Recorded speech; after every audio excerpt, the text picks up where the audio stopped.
इस वीडियो में मैं आप लोगों को बताने वाला हूं मुक्त पतन किसे कहते हैं और मुक्त पतन के लिए गति के समीकरण किस प्रकार लिखे जाते हैं। तो पहली बात, मुक्त पतन होता क्या है। मुक्त पतन का मतलब है जैसे कि छत से कूदना, ये एक तरीके का मुक्त पतन है। यानी कोई वस्तु अगर आप ऊपर से नीचे की ओर गिरा रहे हो तो वो मुक्त पतन है। मुक्त पतन में क्या होता है, वस्तु जो है नीचे की ओर जो गिरती है वो पृथ्वी के गुरुत्वाकर्षण बल की वजह से नीचे की ओर खिंची हुई चली आती है। जैसे आप किसी वस्तु को भी ऊपर फेंकोगे वो नीचे ही आती है।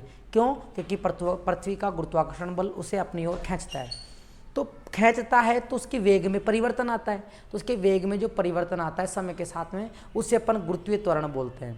तो अपन कह सकते हैं कि यदि कोई वस्तु गुरुत्वीय त्वरण के अधीन स्वतंत्रता पूर्वक नीचे की ओर गिरती है उसे मुक्त पतन कहा जाता है। स्वतंत्रता पूर्वक नीचे की ओर गिरती है उसे क्या कहा जाता है? मुक्त पतन कहा जाता है। तो मुक्त पतन में एक बात और याद रखना है आप लोगों को, जब भी मुक्त पतन होता है तो आप किसी वस्तु को नीचे की ओर गिराओगे तो पहले वस्तु को रोकोगे तो प्रारंभिक वेग क्या होगा? 0। तो मुक्त पतन में हमेशा प्रारंभिक वेग कितना होता है? 0।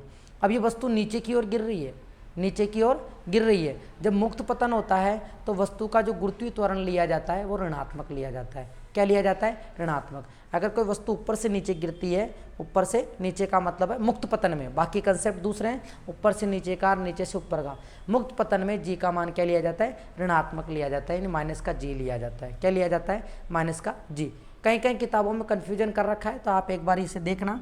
यहाँ परिभाषा मैंने लिख दी है, जब कोई वस्तु गुरुत्वीय त्वरण के अधीन स्वतंत्रतापूर्वक नीचे की ओर गिरती है उसे मुक्त पतन कहते हैं। मुक्त पतन में वस्तु का प्रारंभिक वेग 0 होता है और इसमें जी ऋणात्मक होता है। एक समान गुरुत्वीय त्वरण से नीचे गिरती वस्तु के लिए गति के समीकरण देखिए कैसे लिखेंगे।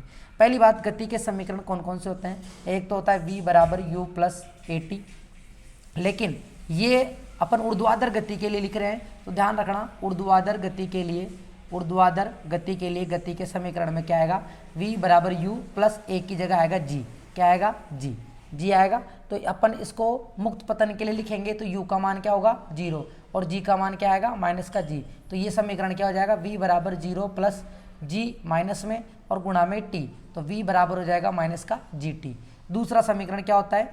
s बराबर s, लेकिन हम यहाँ पे ऊर्ध्वाधर गति के लिए लिखेंगे तो s की जगह क्या लिखेंगे? h बराबर ut plus 1/2 a t square. a की जगह क्या लिखेंगे? g, क्योंकि अपन ऊर्ध्वाधर गति की बात कर रहे हैं। लेकिन मुक्त पतन में u का मान क्या होता है? 0, तो ये पूरा क्या हो जाएगा? 0। यहाँ पर g की जगह क्या आ जाएगा? माइनस का g, तो यहाँ पे 1/2 माइनस 1/2 g t स्क्वायर हो जाएगा। तीसरा समीकरण क्या होगा? v स्क्वायर बराबर u स्क्वायर प्लस 2s आता है। u का मान तो क्या हो जाएगा? 0, 2a की जगह क्या आएगा? g। क्या आएगा? g। और मुक्त पतन हो रहा है तो मुक्त पतन में g का मान काय में आएगा? माइनस में, और s की जगह क्या लिखेंगे? h। तो v स्क्वायर बराबर क्या आएगा? माइनस का 2gh। तो इस तरीके से मुक्त पतन में जो समीकरण आए वो 3 समीकरण हमारे पास कौन कौन से आए?